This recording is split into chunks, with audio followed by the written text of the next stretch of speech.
말씀은 누가복음 3장 23절에서 38절 말씀입니다. 누가복음 3장 23절에서 38절 말씀, 오늘은 토요일이기 때문에 말씀 묵상 형식으로 진행하도록 하겠습니다. 제가 본문을 먼저 읽어드리겠습니다. 봉독하겠습니다.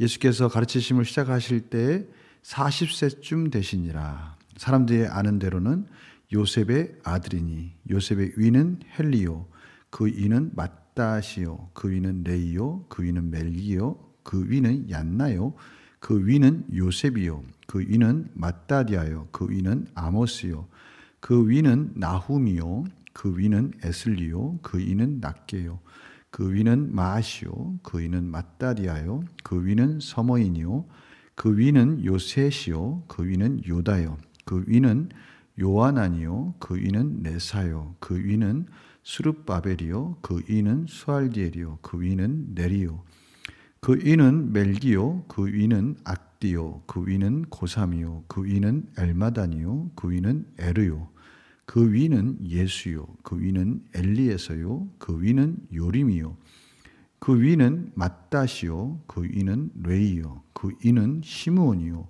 그 위는 유다요, 그 위는 요셉이요, 그 위는 요남이요, 그 위는 엘리야김이요, 그 위는 멜레아요, 그 위는 멘나요, 그 위는 맏다요, 그 위는 나단이요, 그 위는 다이시요, 그 위는 이세요, 그 위는 오벳이요, 그 위는 보아스요, 그 위는 살몬이요, 그 위는 나손이요, 그 위는 아미나답이요, 그 위는 아니요, 그 위는 헤스론이요, 그 위는 베레스요, 그 위는 유다요, 그 위는 야곱이요, 그 위는 이삭이요, 그 위는 아브라함이요, 그 위는 데라요, 그 위는 나홀이요, 그 위는 수르기요, 그 위는 루우요, 그 위는 벨렉이요, 그 위는 헤바요, 그 위는 살라요, 그 위는 가이난이요, 그 위는 아바삭이요, 그 위는 셈이요, 그 위는 노아요, 그 위는 레멕이요, 그 위는 무드셀라요, 그 위는 에녹이요, 그 위는 야렉이요, 그 위는 마할랄렐이요, 그 위는 가이난이요, 그 위는 에노스요, 그 위는 셋이요, 그 위는 아담이요, 그 위는 하나님이시니라. 아멘. 오늘 누가는 예수님의 족보를 기록함으로 인해서 누가가 지금 강조하고 싶은 내용을 족보를 통해서 역사적 사실과 함께 족보의 처음과 마지막을 통해 누가가 부각시키고 싶은 그 주제를 나타내고 있다는 것을 알 수가 있어요. 족보는 마태복음에도 있습니다. 마태복음 1장에 보면 아브라함과 다윗의 계보라 해서 아브라함과 다윗. 근데 마태와 이 누가복음에는 족보의 차이가 있습니다. 이 마태복음은 아브라함과 다윗의 계보라 해놓고 쭉쭉쭉 아브라함으로부터 계속해서 14대씩 세 번의 묶음을 볼 수가 있어요. 아브라함부터 포로 이전, 포로 이후, 다윗과 솔로몬을 중심으로 해서 족보가 왕권의, 왕위의 계보에 포커스가 맞춰져 있다면 이 다윗은 요셉의 아들이라는 이 부분으로 시작돼서 아담까지 그리고 그 위 하나님까지 다다르고 있다는 것을 알 수가 있습니다. 그래서 아브라함 이전 20명의 사람들이 또 등장을 하게 됩니다. 그래서 총 76명이 등장을 하게 되는 것이죠. 이러한 족보의 특징을 통해서 누가는 이 아담, 인류의 조상까지 예수님의 탄생이 이어지는 것을 통해서 예수 그리스도는 모든 인류를 위해서 이 땅에 오신 하나님의 아들이시다라는 것을 강조하고 있는 것을 볼 수 있는 것입니다. 하나님의 아들이시지만 인간의 이 역사 속으로 들어오셔서 모든 인류의 죄를 대신 짊어지고 가실 진정한 메시아다라는 것을 강조하는 것이죠. 저희들이 이 앞에서 바로 이 부분을 가지고 세례 요한이 많은 갈등을 하고 있다는 것을 알 수가 있습니다. 세례 요한조차도 예수님이 오실 길을 예비하는 그러한 마지막 선지자로서의 역할, 정말 이 사람이 여자의 몸에서 태어난 중에 가장 큰 자라고 말할 수 있는 그런 놀라운 은혜를 입은 자였지만 실질적으로 그는 옥에 있을 때 정말 예수님이 우리를 위해서 오신 메시아인가, 이 정치적 의미에서 벗어나지 못하고 있는 모습을 보게 됩니다.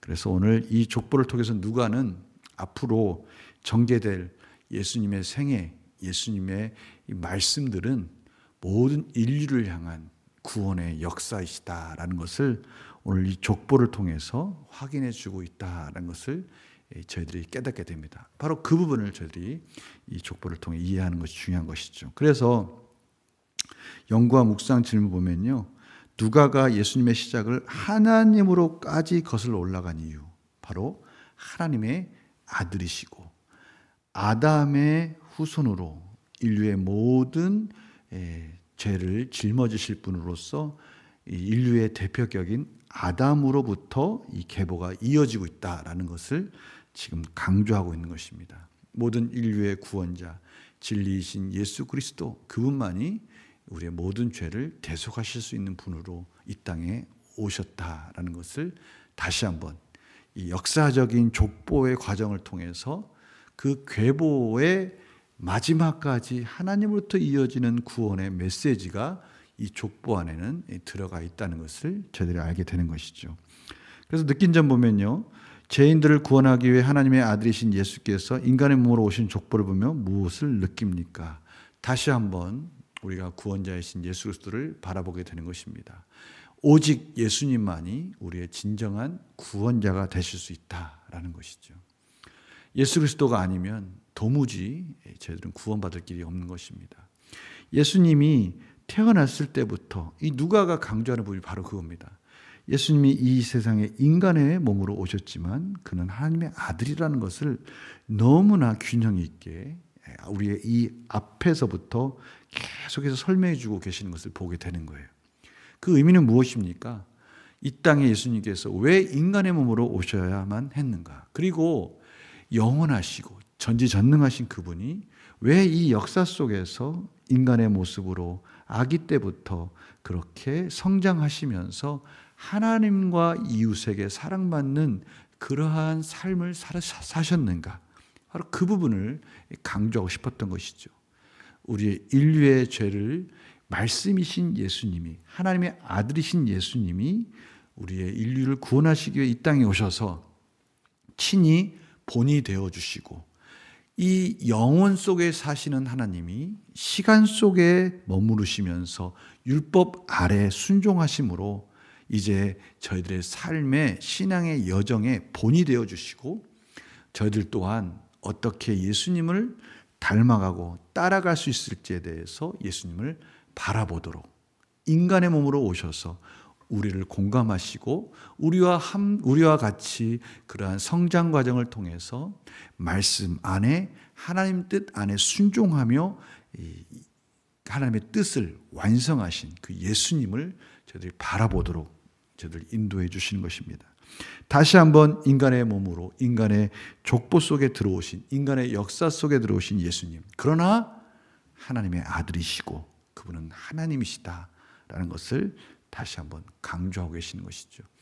이 긴 족보 속에 역사 안에 계시고 역사 위에 계신 하나님을 다시 한번 균형 있게 저들에게 가르쳐 주기를 원하시는 겁니다.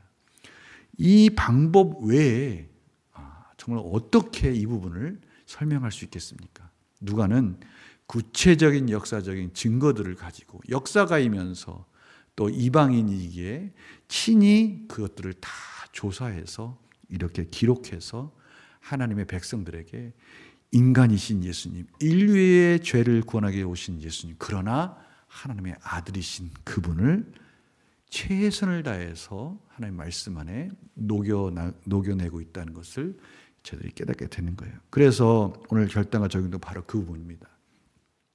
가족 중 아직 믿음의 족보에 오르지 못한 사람에게 예수님을 전했던 적은 언제입니까?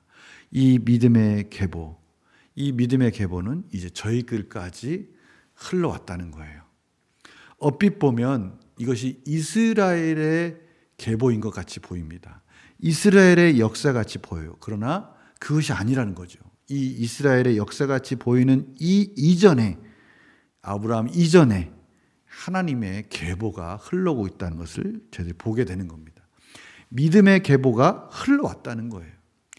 단순히 이스라엘의 역사의 계보가 아니라 하나님의 계보가 흘러왔고, 이제는 그 역사적인 하나님의 믿음의 계보가 저희들까지 왔다는 거예요. 다시 말하면 이제는 우리 주변에 있는 이웃들까지도 이 계보가 속하도록, 이 계보에 속하도록, 이 계보가 이어지도록 저희들은 복음을 전해야 된다는 것을 말씀해 주고 있는 것이죠. 이거 얼마나 소중합니까? 이 소중한 메시지를 누가는 전해주고 싶었던 거예요.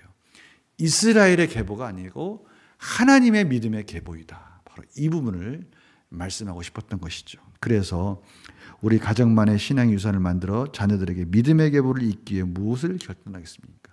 이 믿음의 계보에 우리 가족이 들어와야 되지 않겠습니까? 단순히 육체적인 계보 말고요. 육체적인 계보 속에서는 우리가 가족이라고 할 수 있지만 믿음의 계보 속에 우리 온 가족이 들어와야 되지 않겠습니까? 바로 이 부분을 저희들이 놓치지 말아야 된다는 것입니다. 인류의 죄를 짊어지시고 역사 속으로 들어오신 그 예수 그리스도를 만나게 해 주어야 되겠죠. 그 복음의 씨앗을 심겨줘야 되겠죠. 그래서 하나님 아담에 이어 예수 그리스도, 그리고 그 믿음으로 이제는 나뿐만 아니라 우리의 가족, 우리의 친족, 우리의 모든 이웃까지도 그 계보 안에 들어오도록, 그 믿음의 계보가 이어지도록 해야 되는 우리의 사명이 있는 것입니다. 바로 이 부분을 다시 한번 결단하면서, 아, 그렇구나. 육체적 계보가 아니라 영적인 계보, 믿음의 계보, 이 계보가 지금 이어지고 있구나.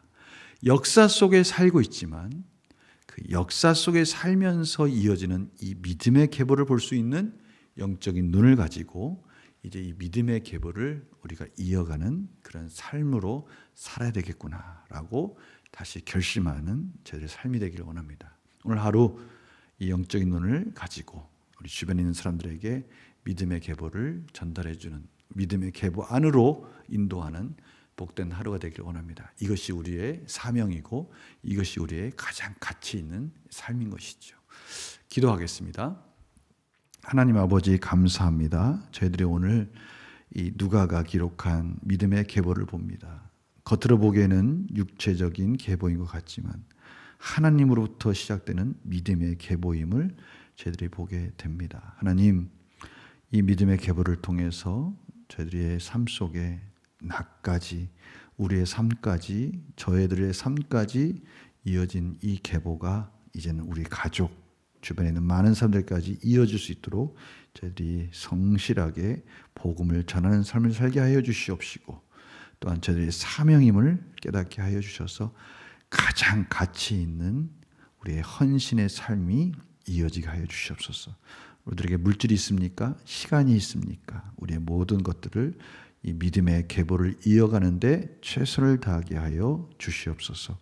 감사드리며 예수님의 이름으로 기도드립니다. 아멘. 이제 이 거룩한 주일 은혜 가운데 보내시고 저는 또 월요일 날 계속해서 이 누가복음에 이제는 예수님의 사역들이 어떻게 이어지는지를 계속 보도록 하겠습니다. 주일날 승리하시고 또 월요일 뵙겠습니다.